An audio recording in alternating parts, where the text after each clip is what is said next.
एक शहर पहले आम शहरों की तरह ही था, लेकिन फिर वहाँ कुछ ऐसी भयानक डरावनी घटनाएं घटने लगी जिससे पूरा का पूरा शहर नर्क से भी बदतर बन गया। लेकिन आखिर वहाँ ऐसी कौन सी खतरनाक घटनाएं होने लगी, चलिए जानते हैं। तो कहानी की शुरुआत होती है बार्बी नाम के एक लड़के को दिखाते हुए, जो एक डेड बॉडी को जंगल में दफना रहा था। बार्बी वहाँ का लोकल निवासी नहीं था और बार्बी के माथे पर लगी चोट को देखकर लग रहा था कि मरने वाले बंदे के साथ उसकी काफी ज्यादा लड़ाई हुई होगी। उस आदमी को दफनाने के बाद बार्बी अपनी कार में शहर से बाहर निकलने लगता है, लेकिन तभी उसका सामना शेरिफ नाम के एक पुलिस ऑफिसर की कार से होता है। उसे देखकर वो थोड़ा डर जाता है, जिससे उसका ध्यान ड्राइविंग से हट जाता है, लेकिन किसी तरह वो पुलिस से बच निकलता है। पर तभी कुछ गायें सड़क के बीचों बीच खड़ी थी। उनको बचाने के लिए बार्बी अपनी कार को एकदम से मोड़ देता है, जिससे वो गायों से भरे खेत में पहुंच जाता है। इससे उसे थोड़ी चोट लग गई थी। कुछ सेकंड्स बाद वहाँ पर जमीन अर्थक्वेक की वजह से जोर जोर से हिलने लगती है कि अचानक आसमान से एक चीज बार्बी के सामने आकर नीचे गिरती है और सब कुछ शांत हो जाता है। बार्बी देखता है कि एक गाय आसमान से गिरने वाली उस चीज से 2 टुकड़ों में कट चुकी थी। वो डरा हुआ उस चीज को छूने लगता है तो उसे पता चलता है कि वो एक इनविजिबल वॉल है, जो इतनी शार्प थी कि इसकी वजह से कई घर भी 2 हिस्सों में कट गए थे। तभी वहाँ जॉय नाम का एक लड़का आकर उससे पूछता है कि तुम ठीक हो या नहीं।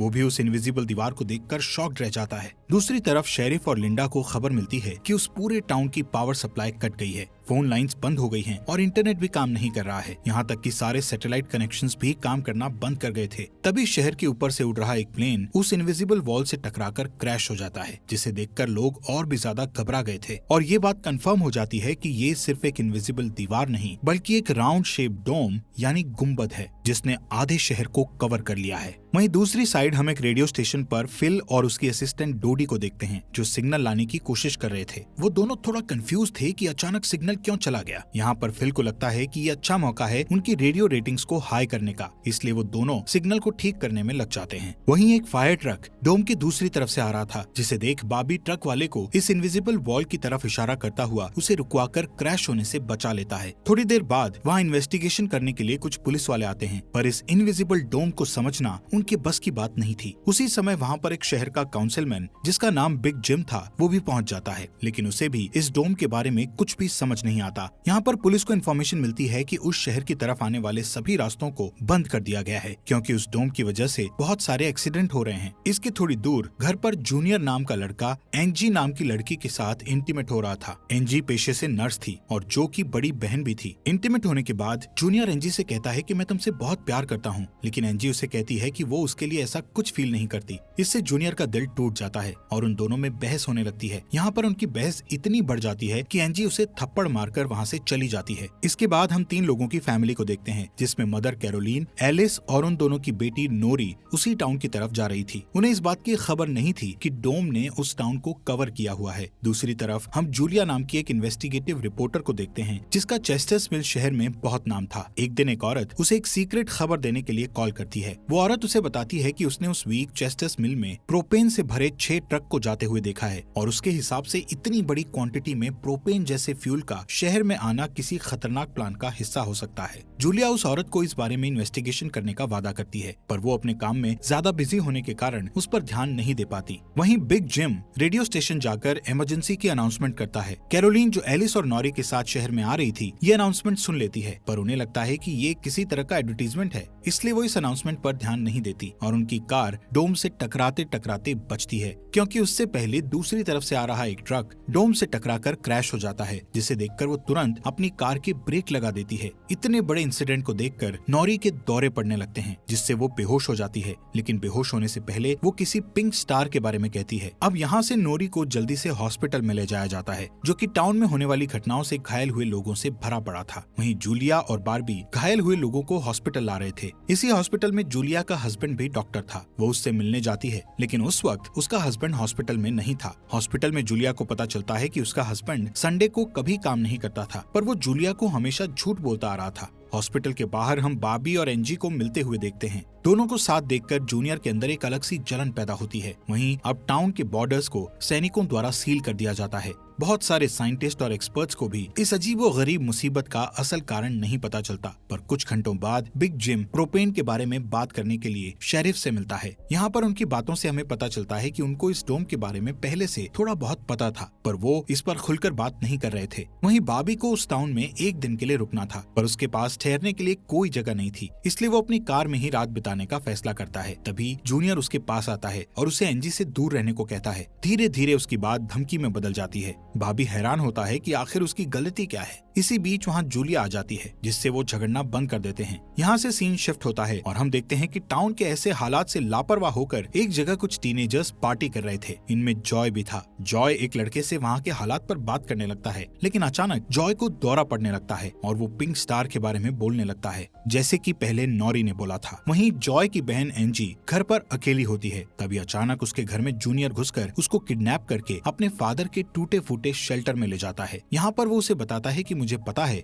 शहर को कवर किए इस डोम के बारे में। यहाँ पर एंजी को उससे ये भी पता चलता है कि बिग जिम ही जूनियर का फादर है। जूनियर एंजी को ये भी बताता है कि उसके फादर अपनी फैमिली की सुरक्षा को लेकर हमेशा चिंतित रहते थे, इसलिए उन्होंने फैमिली के लिए ये शेल्टर बनाया था। वहीं दूसरी साइड जूलिया बॉबी को अपने घर में ठहरने के लिए लाती है। तभी अचानक बॉबी की नजर उसके हस्बैंड की फोटो पर पड़ती है और उसे रियलाइज होता है कि ये वही आदमी है जिसे उसने सुबह मारा था। दूसरी तरफ लिंडा और शेरिफ सभी व्हीकल्स पर नजर रख रहे थे ताकि कोई भी गलती से इस डोम से न टकरा जाए। तभी अचानक शेरिफ को अटैक आ जाता है और वो वहीं पर मर जाता है। अब यहाँ से हमें सुबह की घटना फ्लैशबैक में दिखाई जाती है, जहाँ बॉबी टाउन में जूलिया के हस्बैंड जो डॉक्टर थे उनसे मिलने आया था। वो उनसे कुछ पेमेंट की बात करता है, पर डॉक्टर उसे पेमेंट देने से इनकार कर देता है, जिस वजह से उन दोनों में झगड़ा हो जाता है और एक्सीडेंटली बॉबी उसे गोली मार देता है। बॉबी जानता था कि भले ही उसने उसे गलती से मारा है, पर उसे इसकी सजा मिलेगी और इससे बचने के लिए उसने उसकी बॉडी को जंगल में दफना दिया। वहीं प्रेजेंट में सुबह उठकर बार्बी देखता है कि उसके गले की चेन गायब है, तो वो जूलिया से इसके बारे में पूछता है। जूलिया उससे कहती है कि वो उसकी चेन को ढूंढकर उसे दे देगी, पर तभी बॉबी को याद आता है कि वो चेन उस केबिन में ही गिर गया था जहाँ उसने उसके पति को मारा था। उधर जॉय अपने फ्रेंड बेन के साथ था, जिसने पिछली रात सीजर के वक्त उसकी मदद की थी।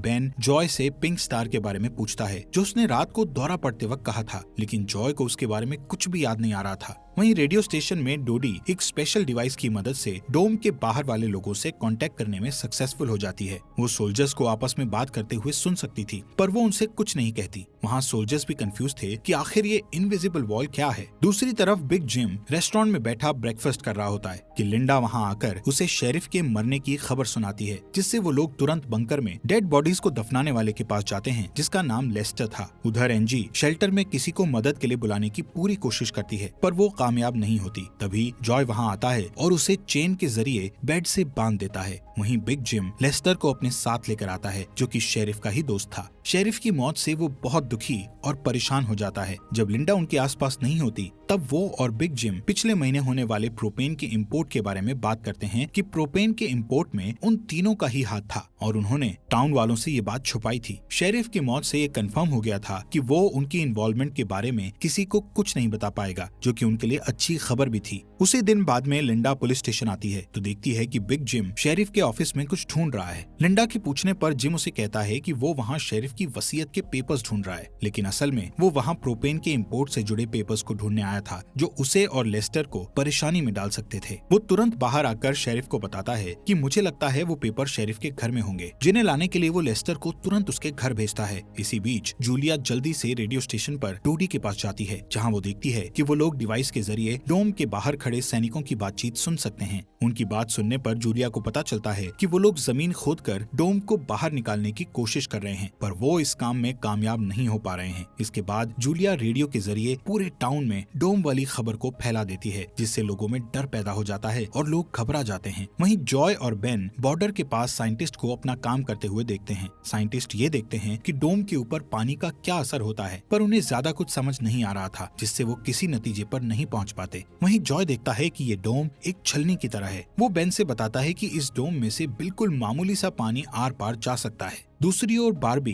अपनी चेन ढूंढने जूलिया के हस्बैंड डॉक्टर के केबिन में जाता है। वहाँ उसे उसका चेन मिल जाता है, पर तभी जूनियर वहाँ आकर उसे देख लेता है। जूनियर उससे पूछता है कि क्या तुम एंजी के साथ सोए थे। यहाँ पर बार्बी को लगता है कि शायद उसने उसे चेन ढूंढते हुए देख लिया है और इसीलिए वो जूनियर को ऐसे ही वहाँ से जाने नहीं दे सकता था, इसलिए वो जूनियर को बहुत बुरी तरह से पीटने लगता है। वहीं हम देखते हैं कि लेस्टर शेरिफ के घर पहुंचकर प्रोपेन इंपोर्ट के पेपर्स को ढूंढने लगता है। कुछ टाइम बाद उसे वो पेपर्स ड्रॉवर में मिल जाते हैं, तभी वो उन्हें जला देता है। जब वो वहाँ से जाने लगता है तो उसका पैर लगने से पेपर्स की आग घर के पर्दों पर लग जाती है, जिससे आग की लपटें पूरे घर में फैल जाती हैं और पूरा घर जलने लगता है, जिसे देखकर जल्दी ही बहुत सारे लोग जमा हो जाते हैं और आग बुझाने की कोशिश करते हैं, पर फायर ट्रक के बिना आग बुझाना नामुमकिन था। अगर वो लोग घर को जलने देते तो डोम के अंदर का टेम्परेचर बहुत बढ़ जाता, जिससे लोगों की जानें भी जा सकती थी, इसलिए सब मिलकर आग बुझाने में लग जाते हैं। बाबी लोगों को आग बुझाने में लीड करता है। तभी लिंडा को घर के अंदर से लेस्टर की चीखने की आवाजें सुनाई देती है। वो अंदर जाकर उसे घसीटकर बाहर निकाल लाती है और इलाज के लिए डॉक्टर के पास भेज देती है। यहाँ पर लोगों को आग बुझाने में 1 घंटे के बाद भी कामयाबी नहीं मिलती, उल्टा आग और भड़क जाती है। आखिर में जिम लोडर लेकर आता है और घर को गिरा देता है। तब कहीं जाकर आग शांत होती है। इसके बाद सारे थके हुए लोग इकट्ठा होते हैं। उनमें से पॉल नाम का एक पुलिस वाला फ्रस्ट्रेट होकर कहता है कि हम सभी लोग इस डोम से कभी भी बाहर नहीं निकल पाएंगे, क्योंकि ये डोम आग से जो धुआं निकला है उसे बाहर नहीं निकलने दे रहा। वो कहता है कि हम सभी इस डोम के अंदर ही मरने वाले हैं। इतना कहता हुआ वो हवा में गोली चला देता है, जो कि डोम से टकराकर एक दूसरे पुलिस वाले को लग जाती है और वो तुरंत मर जाता है। यहाँ पर पॉल को अरेस्ट कर लिया जाता है। अंधेरा होने पर जॉय और उसके दोस्त स्केटिंग के लिए जाते हैं। तभी वहाँ पर नोरी जॉय के पास आकर उसे कहती है कि उसे अपना फोन चार्ज करना है। जॉय उसे अपने घर ले जाता है, क्योंकि उसके घर में जनरेटर था, जो कि उस टाउन के गिने चुने घरों में ही था। उधर लिंडा पॉल को जेल लेकर आती है। वहाँ कुछ लोग पुलिस स्टेशन के बाहर प्रोटेस्ट कर रहे थे। असल में वो लोग पुलिस के घटिया सिस्टम का विरोध कर रहे थे। जिम उन सबको ये कहकर शांत करता है कि जरूरत पड़ने पर उन सबकी मदद की जाएगी। लॉकअप में बंद होने के बाद पॉल को हार्ट अटैक आ जाता है, जिससे लिंडा उसकी मदद के लिए दौड़कर अंदर जाती है,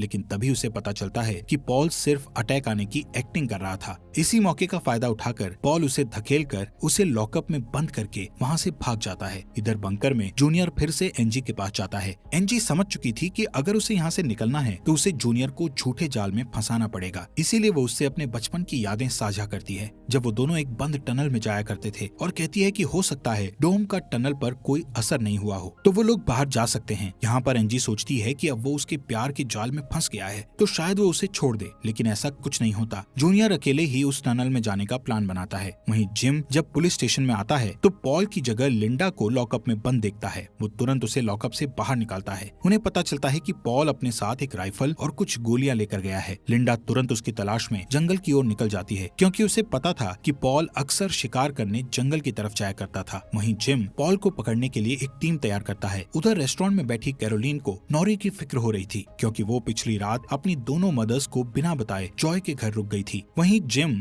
लोगों से पॉल को तलाश करने के लिए उसकी टीम ज्वाइन करने को कहता है। वो बाबी से भी उनके साथ चलने को कहता है, क्योंकि वो आग बुझाने में अच्छा लीडर साबित हुआ था। इसके बाद वो लोग जंगल में जाने लगते हैं। रास्ते में बार्बी अपनी खूबियां दिखाता हुआ उनसे कहता है कि वो मिलिट्री में भी रह चुका है। वहीं दूसरी ओर जूलिया जूनियर को टनल की तरफ जाते हुए देखती है। वो उसे रोककर पूछती है कि वो बैग पैक करके कहाँ जा रहा है, लेकिन जूनियर बहुत जल्दी में था और वो नर्वस भी था। वो कहता है कि मैं बस यहीं पास में अपने दोस्त से मिलने जा रहा हूँ। इससे जूलिया का शक उस पर और भी बढ़ जाता है और वो उसका पीछा करती हुई टनल तक पहुँच जाती है। उधर जॉय के घर पर जॉय और नॉरी साथ में नाश्ता कर रहे थे। जॉय पहले कभी किसी लड़की के साथ अकेला नहीं रहा था, इसलिए थोड़ा नर्वस फील कर रहा था, जबकि नॉरी कॉन्फिडेंट थी और बातचीत में भी हाजिर जवाब थी। तभी बेन और 2 लड़कियों को अपने साथ लेकर उसके घर आ जाता है, जिन्हें फोन चार्ज करना था। उन्हें इम्प्रेस करने के लिए बेन को जनरेटर यूज करना था, जिसके लिए जॉय बेन को थोड़ी बेदिली से इजाजत दे देता है, क्योंकि उस टाउन में जनरेटर एक बहुत काम की चीज थी और इस तरह उसका मिसयूज करना उसे सही नहीं लग रहा था। उधर जंगल में हम देखते हैं कि सर्च टीम पॉल को ढूंढ लेती है, पर उसी टाइम पॉल एक लड़के की टांग में गोली मार देता है। दूसरा लड़का भी उसे संभालने के लिए वहीं रुक जाता है, जबकि जिम और बार्बी पॉल के पीछे भागते हैं। दूसरी तरफ जूनियर टनल के आखिरी सिरे पर पहुंच जाता है, जहां पहुंचकर उसे पता चलता है कि डोम ने टनल को भी कवर किया हुआ है। वो दीवार के बिल्कुल करीब पहुंच जाते हैं, जिससे उसकी टॉर्च टॉर्च जलने लगती है। तभी जूलिया वहाँ आकर उसे वार्न करती है। जूलिया को देखकर जूनियर को बहुत गुस्सा आता है क्योंकि वो उसका पीछा कर रही थी। इस बात से जूनियर पागलों की तरह उस इनविजिबल वॉल को मुक्के मारने लगता है, जिससे जूलिया उसे रोकती है। फिर दोनों बैठकर बात करने लगते हैं। जूलिया उसे बताती है कि अपने पास्ट में की गई एक गलती की वजह से वो जर्नलिस्ट की इस बेकार सी जॉब में फंस गई है। उधर जॉय का घर लोगों से भर जाता है जो अपनी अपनी जरूरत के लिए उसके जनरेटर को यूज करने के लिए आए थे। एक बदमाश लड़का लोगों से जनरेटर यूज करने के बदले में पैसे वसूलने की कोशिश करता है, जो कि उसका था ही नहीं, लेकिन उसके खिलाफ बोलने की किसी में हिम्मत नहीं थी। ये देखकर नॉरी सब कुछ हैंडल करने के लिए आगे बढ़ती है, पर मामला और भी ज्यादा गर्म हो जाता है। लेकिन इससे पहले कि कुछ गलत होता तभी लाइट ही चली जाती है। नॉरी इस बात से बहुत खुश होती है कि जॉय ने उस बहस में उसका साथ दिया। वहीं जंगल में बॉबी और जिम पॉल तक पहुंच जाते हैं, पर पॉल ने अपनी राइफल निकाल रखी थी, जिससे वो जिम को मारने ही वाला था कि तभी पीछे से लिंडा आकर उसे शूट कर देती है। दूसरी साइड कैरोलीन जॉय के घर जाकर अपनी बेटी नोरी से मिलती है। वो नोरी से कहती है कि उसे थोड़ा जिम्मेदार बनना चाहिए। उसकी डांट सुनकर जॉय और नोरी एक दूसरे का हाथ पकड़ लेते हैं, जिससे एक स्ट्रेंज स्पार्क पैदा होता है और उसी वक्त दोनों को दौरे पड़ने लगते हैं। वो दोनों एक साथ किसी पिंक स्टार के बारे में बात कर रहे थे। उधर जूनियर शेल्टर में एनजी के पास जाता है, लेकिन इस बार उसके हाथ में फर्स्ट एड किट थी। एनजी उसके जख्मों पर मरहम पट्टी करती है और चुपके से सीजर अपने पास रख लेती है। वहीं हम देखते हैं कि जूलिया और बार्बी दिन भर की थकान के बाद वापस घर लौटते हैं, लेकिन जूलिया जूनियर की बातें सुनने के बाद से ही बार्बी पर शक करने लगी थी और जब बार्बी नहाने जाता है तो जूलिया उसका सामान चेक करने लगती है। दोस्तों, हमारे फॉक्स एक्सप्लेनर हिंदी चैनल को सब्सक्राइब करना मत भूलना। और आपको ये अंडर द डोम सीरीज यहाँ तक कैसी लगी, इस सीरीज के नेक्स्ट एपिसोड लाएं या नहीं, कमेंट बॉक्स में हमें जरूर बताएं।